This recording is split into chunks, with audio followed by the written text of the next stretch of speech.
मौसम के आने से पहले एक छोटा सा काम ना हमारे घर को बहुत ज़्यादा साफ, ऑर्गेनाइज्ड और टेंशन फ्री बना देता है।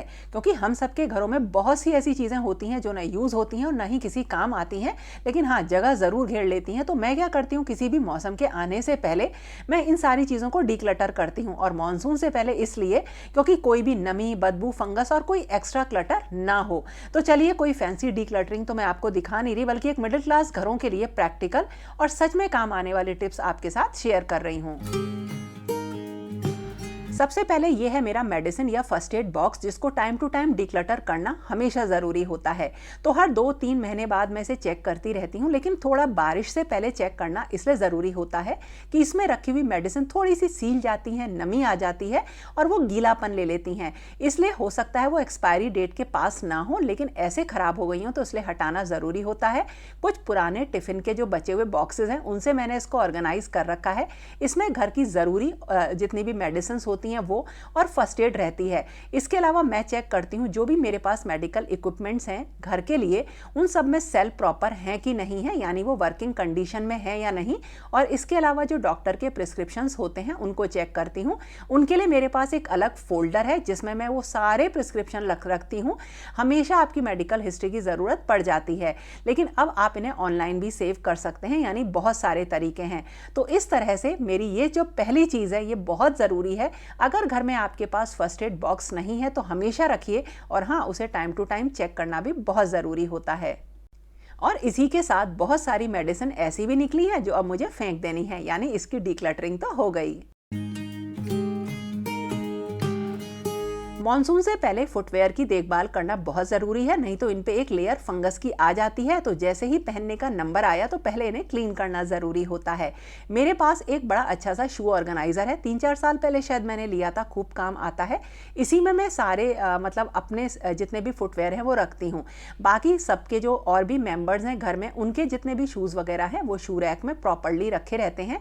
मैं क्या करती हूँ, एक जिप लॉक बैग में या जो शू बैग आते हैं उनमें करके इनको रख देती हूँ। वैसे इनमें हम इसलिए रख सकते हैं हमेशा पूरे साल, ताकि इनमें कोई भी गंदगी ना जाए, अच्छी तरह से ऑर्गेनाइज हो गए। अगर कोई भी पॉलिथीन है उसमें रख लीजिए और हमेशा के लिए आप सॉर्टेड हैं।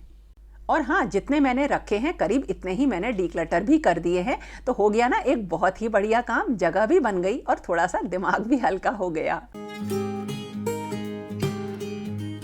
आप लोग मुझसे पूछ रहे थे मैं कौन सा हेयर कलर यूज करती हूँ। एक्चुअली मैं हेयर कलर यूज नहीं करती। क्या करती हूँ वो चलिए अब आपको बताती हूँ।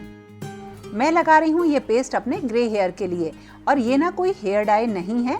और इसको मैं कब लगाती हूँ, कैसे लगाती हूँ, इसका मैंने अपना एक फिक्स रूटीन बना रखा है। क्योंकि कई बार सफ़ेद बालों को छुपाने के लिए ना हम क्या करते हैं, बार बार वही केमिकल हेयर डाई लगाते हैं, लेकिन हर बार वही hair fall, dryness, scalp irritation या एलर्जी का डर बना रहता है। और इतनी सारी केयर के बाद भी बाल हेल्दी बिल्कुल नहीं दिखते। तो फिर सवाल ये है कि सफ़ेद बालों को नेचुरली काला कैसे किया जाए बिना बालों और स्कैल्प को नुकसान पहुँचाए। तो आजकल मार्केट में मिलने वाली अधिकतर हेयर डाइज में अमोनिया और पीपीटी जैसे केमिकल्स होते हैं, और ये केमिकल्स बालों और स्कैल्प को नुकसान पहुंचा सकते हैं। कई लोगों में एलर्जी, हेयर फॉल और स्कैल्प सेंसिटिविटी भी बढ़ सकती है। इसलिए मैं प्रेफर करती हूँ एक नेचुरल और पुराना ऑप्शन, हिना, इंडिगो और भृंगराज पाउडर।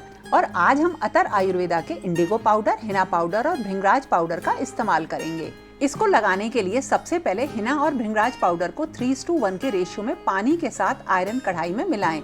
इसे ढककर 2-3 घंटे के लिए रखें या बेस्ट रिजल्ट के लिए रात भर छोड़ दें।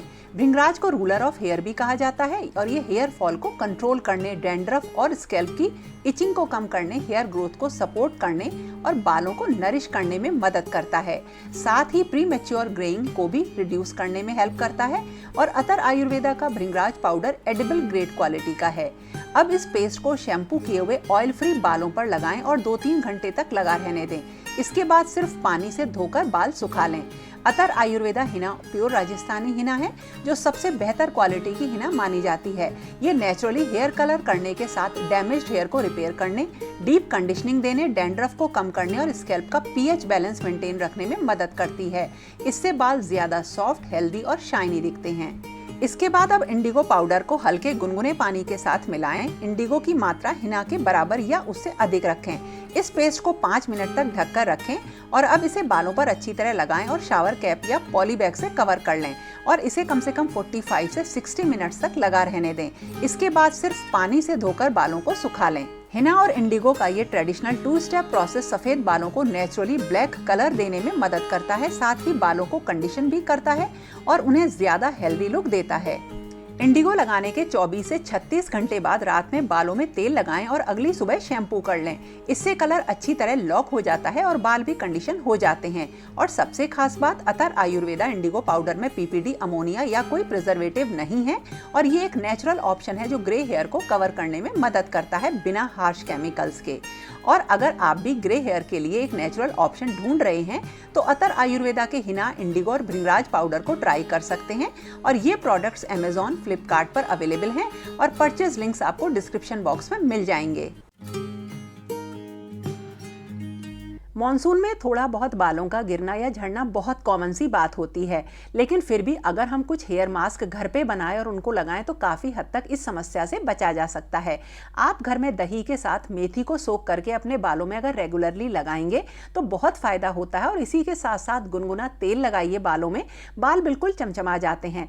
थोड़ी सी बालों की केयर ही हमको बहुत अच्छे रिजल्ट देती है और सिर्फ अगर आप प्रॉपर ऑयलिंग भी करेंगे ना तो आपको अच्छे रिजल्ट मिलेंगे। घर में न्यूज़पेपर्स रखने के लिए मैंने देखिए एक इस तरीके का एक बॉक्स ले रखा है। जैसे ही ये भर जाता है मैं तुरंत इसे निकाल देती हूँ, रद्दी निकल जाती है घर से। तो ये बड़ा अच्छा सा तरीका है, पता रहता है, अलर्ट मिल जाता है। और इसे बिल्कुल ज़्यादा मैं इसलिए नहीं रखती कि मॉनसून में क्या होता है, हर चीज़ में सीलन आती है। तो अगर आप ये सारी चीज़ें जैसे पुराने कार्डबोर्ड बॉक्सेस या न्यूज़पेपर्स वगैरह हटाते रहेंगे तो ये समस्या कभी नहीं आएगी। और हाँ, जो भी घर का ऐसा सामान मुझे डिक्लटर करना होता है वो देखिए इस बास्केट में मैं रखती रहती हूँ। तो जैसे ही कबाड़ी वाले भैया आते हैं तो सारा सामान एक बार में घर से निकल जाता है, यानी डिक्लटर करके हमें उसे घर पे बिल्कुल भी नहीं रखना है।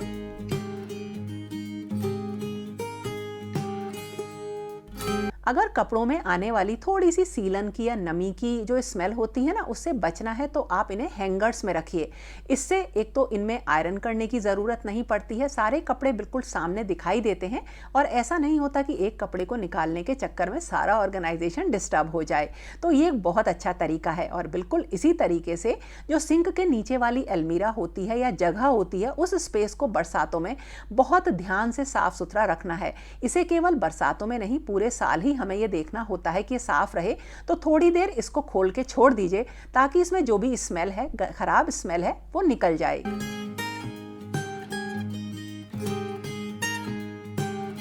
घर में जो सामान होता है उसे खिसका के उसके पीछे लक्ष्मण रेखा की कुछ लाइंस खींच देने से ना कॉकरोच, कीड़े मकोड़े और छिपकली उस एरिया में नहीं आते हैं। क्योंकि आपने देखा होगा अक्सर जैसे ही गर्मियां स्टार्ट हो जाती हैं, जो भी आपका फर्नीचर रहता है उसके नीचे या वॉल्स पे आपको छिपकली बहुत दिखाई देती हैं।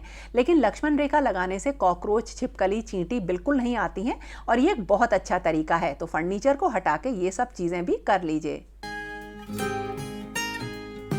इसके साथ साथ जो बाहर का आउटडोर एरिया है उसमें आपने जो सामान रख रखा है उसको हफ्ते में एक बार पूरा हटा के क्लीन करना बहुत ज़रूरी है।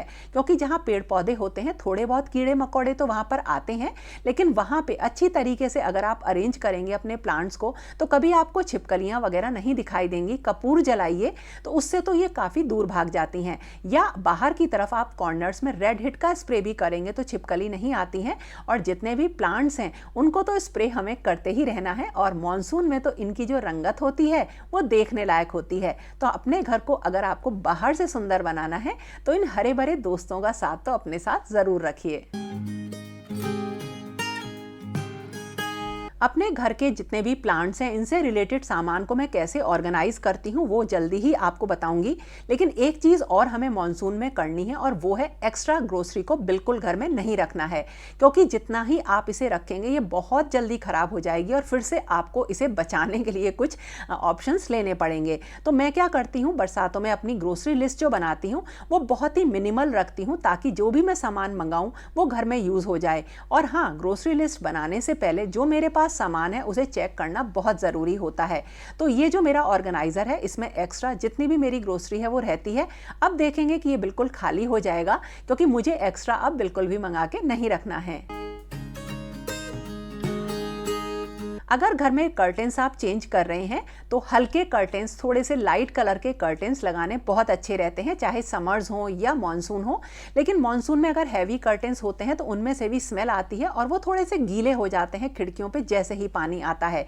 तो हल्के कर्टेंस हुए और मोटे कालीन या रग्स की जगह पतली दरियां बहुत अच्छा ऑप्शन होती हैं, देखने में अच्छी लगती हैं और ये जल्दी से अगर गीली भी होती हैं तो बहुत जल्दी सूख जाती हैं। तो गर्मियों में मैं दरियों का ही यूज़ करती हूँ। लाइट कलर की कॉटन की बेडशीट्स को बिछाना और कॉटन के कुशन कवर्स का यूज करना देखभाल को काफी कम कर देता है।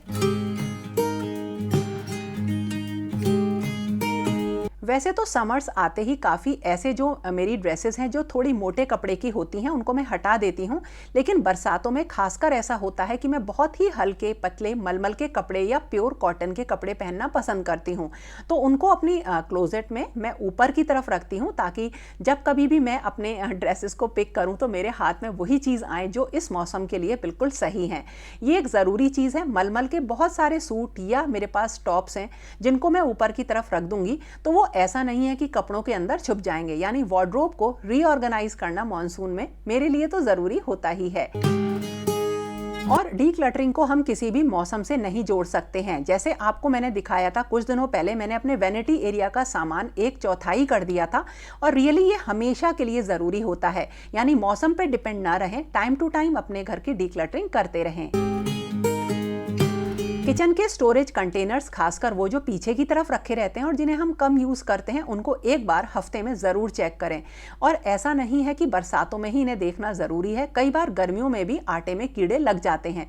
जैसे देखिए, मैं चीले वगैरह बनाने के लिए अलग अलग तरीके के जो ये फ्लावर्स हैं इनका यूज़ करती हूँ। एक बार चेक ज़रूर करना है क्योंकि इनमें बहुत ही जल्दी कीड़े लग जाते हैं। और इसी के साथ साथ स्टोरेज कंटेनर्स को वॉश करके रखना। जैसे मेरे पीछे वाले सेक्शन में जो खाली कंटेनर्स होते हैं वो रखे रहते हैं, तो एक बार उनको चेक करना, वॉश करके अच्छी तरह से सुखा के ही मैं उनको वापस रखती हूँ। नहीं तो इनके साथ एक प्रॉब्लम ये होती है कि इन्हें जब भी आप सामान भरने के लिए खोलें आपको ऐसा लगता है कि इसमें कुछ स्मेल सी आ रही है। और अगर किचन छोटी है तो खाली स्टोरेज कंटेनर्स के लिए अलग से कहीं जगह बनाएं। जैसे मैंने भी अपने घर में खाली कंटेनर्स को रखने के लिए एक अलग जगह बना रखी है ताकि जब भी मुझे ज़रूरत पड़े मैं वहाँ से ले लूँ और मेरी छोटी किचन में ज़बरदस्ती कुछ एक्स्ट्रा स्पेस ये ना कवर करें। चाहे किचन हो या हमारी खुद की अलमारियां, उनको अगर हम थोड़ा सा हल्का रखेंगे, खाली रखेंगे तो बहुत ज़्यादा जो मॉनसून से पहले की प्रॉब्लम्स हैं उनसे बच सकते हैं। बिल्कुल इसी तरीके से जो मेरी वार्डरोब है उसमें मैंने ऐसे ऑर्गेनाइज़र रख रखे हैं जिसमें थोड़ी सी जगह में ज़्यादा सामान आ जाए। जैसे ये दुपट्टे ऐसे अलग अलग रखो तो बहुत जगह घेरते हैं, लेकिन मैं इन्हें इस ऑर्गेनाइज़र में रखती हूँ। थोड़ी सी जगह में बहुत सारा सामान आ जाता है और मेरी वार्डरोब काफ़ी ऑर्गेनाइज रहती है।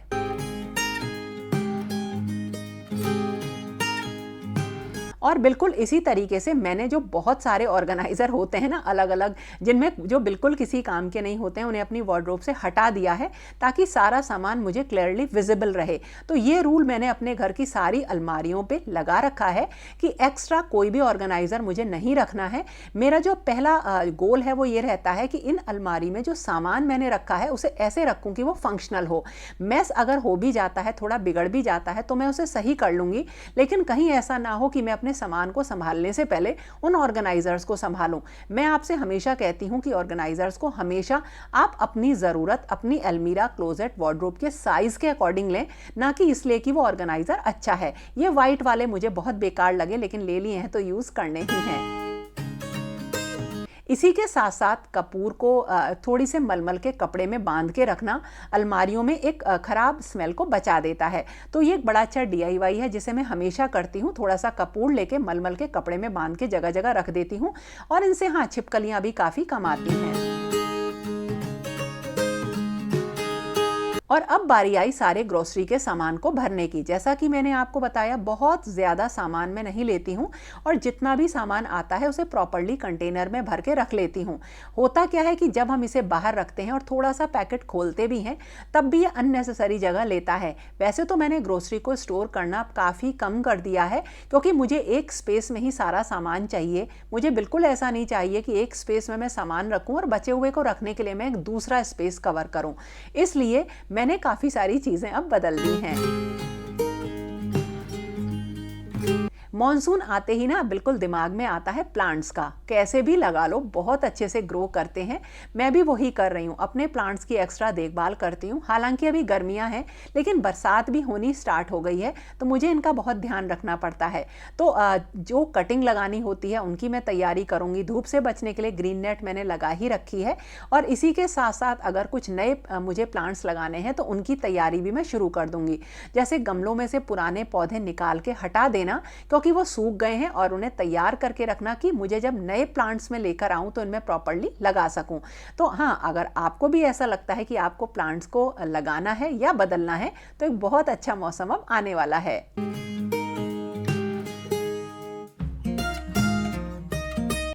किचन में बहुत सारा सामान ऐसा होता है जो कि बरसातों में बहुत जल्दी खराब होता है, तो हमें उनका सेक्शन पता होना चाहिए। मतलब कौन सी चीज़ें हमें फ्रिज में रखनी है, किसको हमें रोस्ट करके रखना है और किसको एयर टाइट डब्बे में रखना है खराब होने से बचाने के लिए।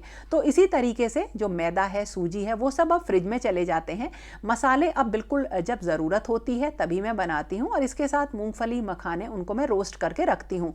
इनसे फ़ायदा ये होता है कि बाज़ार से स्नैक्स मंगाने की ज़रूरत नहीं पड़ती है। और वैसे भी आपने देखा है कि मखाने, मूंगफली हमेशा भुने हुए अच्छे लड्डुओं के साथ मेरे घर में रहते ही हैं।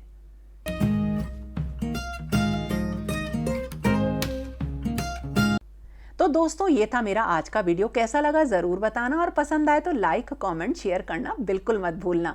और हाँ, अतर आयुर्वेदा के तीनों प्रोडक्ट्स का लिंक मैंने डिस्क्रिप्शन बॉक्स में दे दिया है, आप ज़रूर चेक कर लेना। तो दोस्तों, फिर मिलेंगे एक नए और इंटरेस्टिंग वीडियो के साथ। तब तक के लिए okay friends, thank you and bye bye.